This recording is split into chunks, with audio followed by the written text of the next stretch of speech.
안녕하십니까. 오늘은 기출 문제를 풀도록 시작하겠습니다. 파이팅! 하고 시작하겠습니다. 3시간 투자해서 전산에게 열고 아껴가자! 꾹! 아껴가십시오. 어?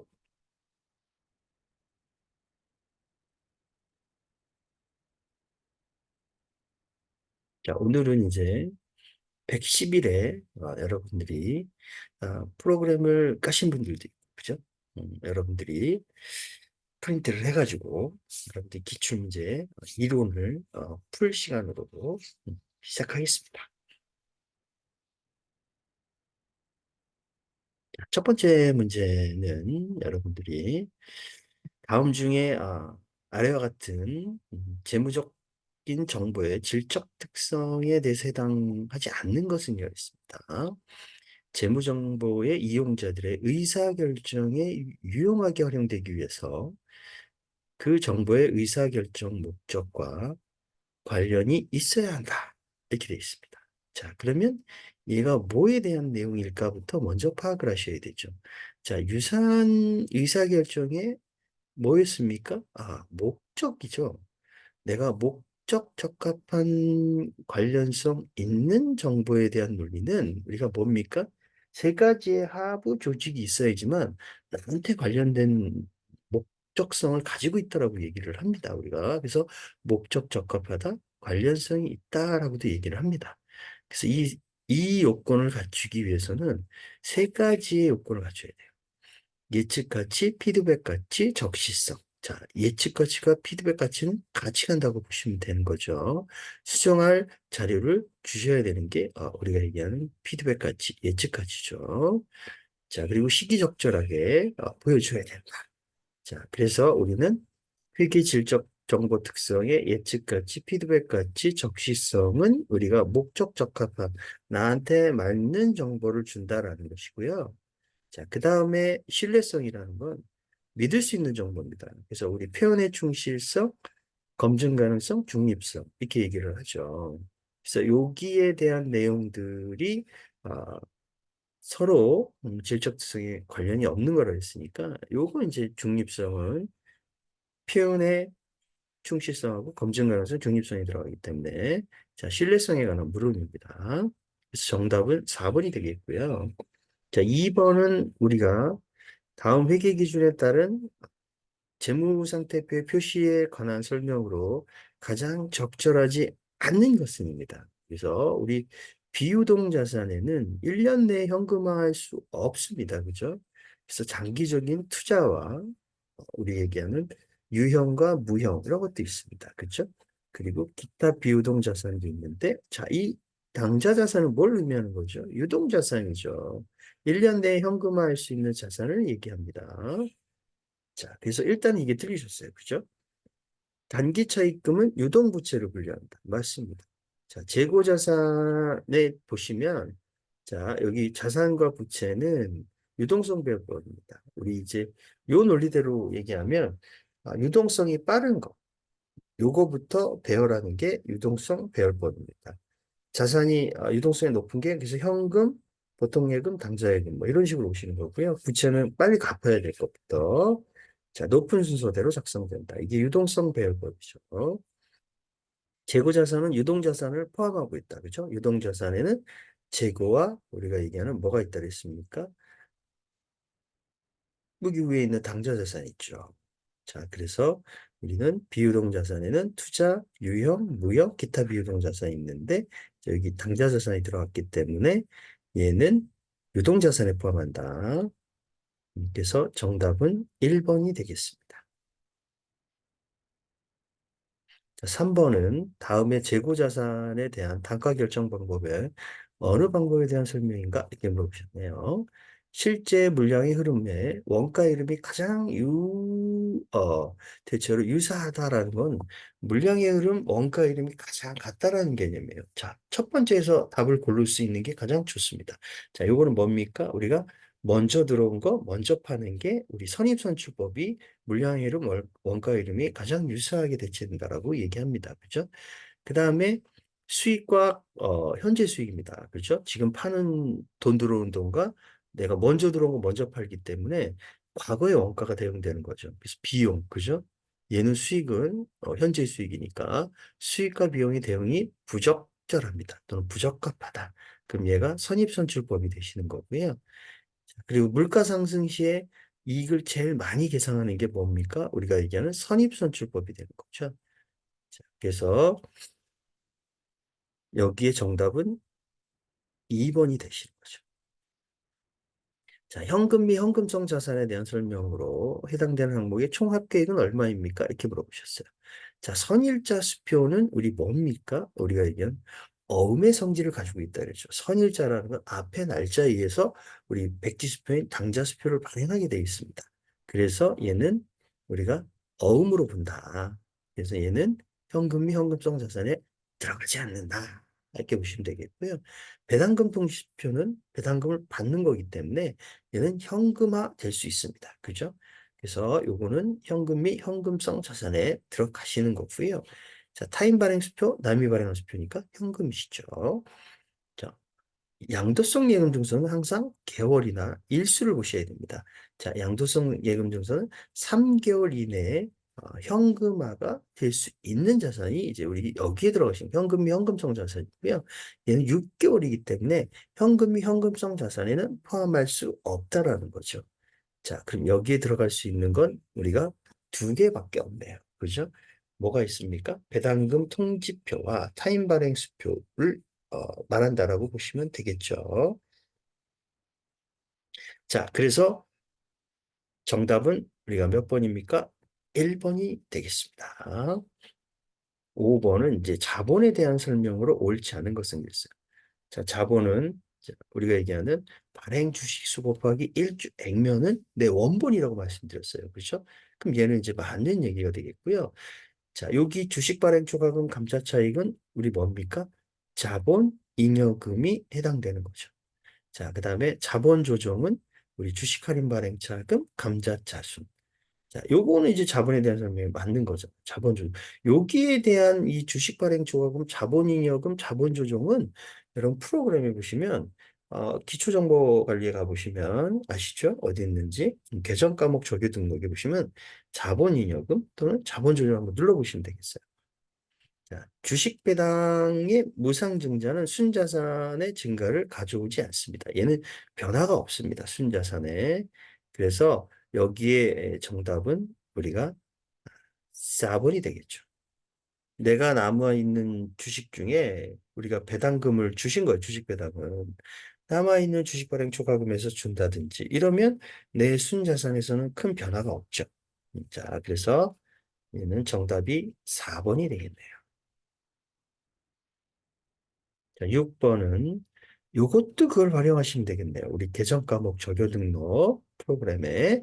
자, 그 다음에 대손상각비는 뭡니까? 판매비와 관리비. 현금은 자산이시고, 이건 비용이시겠죠? 음. 자산부채 자본은 우리 손익계산에 들어가지 않습니다. 재무상태표에 들어가시는 거고요. 수익 비용이 우리 손익계산서의 항목이잖아요. 요건 비용이시고, 요거는 자산이고, 기부금 비용이시고, 퇴직급여도 비용이시고, 이자 수익 수익이시죠. 외상 매출금은 자산입니다. 자, 우리 계정 과목으로 손익계산서의 계정 과목 짝지어진 것은 뭡니까? 여기서 보시면 대손상각비, 그죠? 음. 자, 가가 있는데 나가 들어갔으면 안 되는 거죠.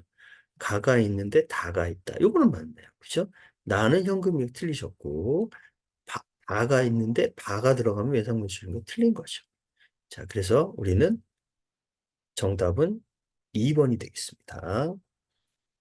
자, 여기 뭐 X3년이라고 그랬으니까 X3년도에 감가상각비를 구하면 자, 첫 해연도에 7월 1일 날 사셨습니다. 그럼 1년을 다 채우지 않았기 때문에 얘는 월할 상각을 하라 그랬어요. 그래서 월할 상각을 해라. 그 정률법입니다. 그리고 상각률이 나오셨고 취득원가, 잔존가치, 내용연수 나왔습니다. 자, 우리가 필요한 건 뭡니까? 취득원가와 상각률이 필요하겠죠. 자, 그러면 우리가 얘기하는 정률법 공식은 취득원가 마이너스 감가상각 누계이겨 거기 곱하기 상각률입니다. 자, 첫 번째 연도에서는 처음 취득한 연도에서는 우리가 뭘 할 수가 없습니까? 감가상각 누계액이 없다라는 거죠. 그래서 45%의 국환 금액에 다시 6개월만 해당이 되기 때문에 우린 다시 12분의 6이라는 금액으로 여러분들이 금액을 풀어야 되겠죠. 자, 그러면 X3년도에 그 감가상각 비를 구하는 거니까 그 다음 연도에서 봤을 때는 요 금액이 넘어오겠죠. 누계액이 쌓이는 걸 거 아니에요. 그래서 취득원가에서 감가상각 누계를 빼면 그리고 다시 곱하기 45%라면 이 금액이 나오겠죠. 자, 그래서 여기에 정답은 여기는 2번이죠. 2번이 정답 되겠습니다. 여기는 1년을 다 채웠잖아요. 2003년에 월화상각 할 이유가 없잖아요. 그죠? 음. 그다음 8번은 손익계산서상에 표시되는 매출원가를 증가시키는 영향을 주지 않는 것은 그랬습니다. 자, 판매 외에 자, 재고자산을 타계정으로의 대체는 매출원가에 대한 증감이 일어나지 않습니다. 자, 그리고 재고자산의 시가와 장부가의 금액 이하로 되면 재고자산의 평가이기 때문에 얘는 매출원가에서 차감합니다. 그죠? 가산하든지 그다음에 정상적 감모손실도 재고자산의 매출원가에 가산하든지 차감하든지 이렇게 되겠죠. 그죠?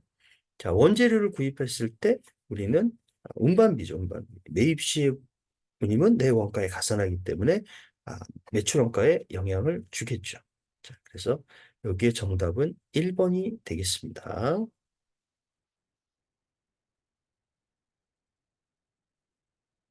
자, 9번은 이제 우리 원가 얘기입니다. 여기서 다음 가장 옳지 않은 것은 그랬습니다. 옳지 않은 것은 기초 원가이면서 가공 원가이다. 우리 기초 원가라 그러면 우리 직접 재료비, 직접 노무비, 그죠? 자, 그러면 사람은 가운데 있는 거죠. 노무비는. 자, 가공원가 전환원가라고 얘기하죠. 자, 우리가 얘기한 직접 노무비 플러스 나머지 제조 간접비 이런 걸 더한 거를 우리는 뭐라 그럽니까? 가공원가라고 얘기합니다. 그러면 이제 우리가 얘기한 두 군데 다 들어갈 수 있는 건 뭐가 되겠습니까? 우리가 얘기하는 음, 이게 이제 직접 노무 원가가 되는 거죠. 자, 그러면 직접 원가에 대한 논리 중에 특정 제품에 사용한 것을 명확하게 추적할 수 있는 원가가 직접 원가죠. 간접 원가는 추적할 수 없고요. 변동 원가는 생산량이 증가에 따라 단위당 원가가 증가하는 것이 원칙이 아니죠. 변동비는 생산량이 우리가 이제 재료비 같은 거 얘기하시는 거예요. 변동비라는 건 우리가 얘기하는 생산량이 증가하면 총원가는 증가하지만 단위당 원가는 일정하죠. 왜? 만들어질 가격 결정이 되어 있잖아요. 단위당 단가는. 자, 그래서 여기에 일단 틀린 말은 설명이 옳지 않은 것은 3번이 좀 되겠네요. 매몰 원가는 자, 우리 의사결정에 영향을 주지 않는 원가라고 얘기하죠. 자, 그래서 요 4번도 맞게 되는 거죠. 그래서 여기는 정답이 3번이 되겠습니다. 자, 개별 원가 계산 변화라는 것은 주문 생산 방식에 의한 업종을 보시면 되겠죠. 우리가 얘기하는 뭐 조선업이라든지 우리 건설업이라든지 이런 것들은 주문 생산에 의해서 만들어지는 업종들을 얘기합니다. 자, 그래서 여기에 정답은 3번이 되시겠죠. 제분 정유 식품 가공업은 우리가 종합원가 계산표죠. 대량으로 생산해서 물건을 파는 업종들을 얘기합니다. 자, 그래서 여기 정답은 3번이 되겠습니다. 자, 11번은 공손입니다. 우리가 공손에 대한 설명으로 옳지 않은 것은 자, 공손은 생산 과정에서의 발생하는 원재료의 찌꺼기를 말하는 거고 자, 공손이라는 것은 내가 이제 뭔가를 생산 과정에서 불량품이나 이런 게 나온 게 우리 공손이라고 얘기를 합니다. 이 찌꺼기는 우리가 얘기하면 뭡니까? 작업 해물이 되는 거죠. 자, 뭐 이게 목재 회사에 열심히 가구를 만들다 나무를 깎았는데 이런 거 톱밥 뭐 이런 거 나오는 걸 얘기하는 거. 그게 작업 해물입니다. 자, 그래서 공소는 정상 공소는 효율적인 생산 과정에서 발생하는 공소를 말한다. 이건 맞는 얘기고요.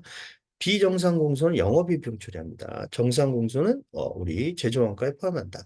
이렇게 얘기를 합니다. 그래서 우리가 얘기하는 1번이 정답이 되겠죠. 제조 간접비에 대한 얘기입니다. 우리가 제조간접비는 여기서 보시면 자, 직접 농우비. 자, 우리가 얘기하는 자, 해당되는 예상입니다. 여기는 예상에 직접 농업이 5만 시간이고 자, 제조간접비 예상액은 250만 원이었다. 6월에 제조간접비 실제 발생액은 30만 원이고 실제 농무 시간은 5천 시간이며 6월에 제조간접 원가는 배부 차이라 했습니다. 자, 제조간접비는 예정배부법을 사용한다 그랬습니다. 우리가 뭐 청량음료라든지 뭐 이런 것들은 바로바로 만들어서 원가를 다 일일이 계산할 수 없으니까 예전에 가지고 있던 데이터 값을 가지고 소비한 간접비를 먼저 투입해서 나중에 실제 만들었을 때 원가에 차이가 생기면 그때 이제 배부한 차이가 생기는 게 우리 제조 간접비 배부 차이라고 생각을 하시면 되겠습니다. 얘는 이제 간단하게 우리가 T자 계정, 우리 제공품 계정을 좀 생각하시면 될 것 같아요.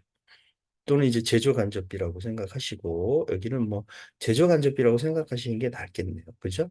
제공품보다는 자, 그래서 실제 배부액은 차변에 오시면 되겠고요. 자, 그래서 예정 배부액은 우리 이제 예정 배부액 대변에 갑니다. 자, 그래서 여기에 요 금액을 이제 계산하게 되는 거죠. 5만 시간에 우리 예정 배부액은 여기 있는 제조간접비 예상액과 예상 시간에 대한 직접 농비를 나누시면 예정 배부율이 나오시는 거죠. 자, 그 배부율에다가 다시 우리는 실제 시간을 곱한 거. 여기 노무 시간이니까 시간을 곱하게 되면 우리가 실제 발생된 예정 배부액에 대한 논리가 나오시는 거겠죠. 예정 배부액. 그래서 이 예정 배부액이 25만 원이 나오신 거죠. 자, 그래서 예정 배부가 우리가 더 적게 배부하면 우리가 과소 배부라고 얘기합니다. 자, 그래서 여기에 정답은 4번이 되겠네요. 그죠? 과소 배부 5만 원 이렇게 되겠네요. 자, 13번은 요거 제조간접비라고 생각하세요. 자, 그 다음에 부가가치세법상의 역진성의 완화를 위해 목적을 도입한 제도는 우리가 뭐라 그럽니까? 요거를 이제 우리 면세제도라고 얘기하죠. 자, 그래서 최종 소비자에게 세부담을 줄여준다. 이렇게 보시면 되겠습니다.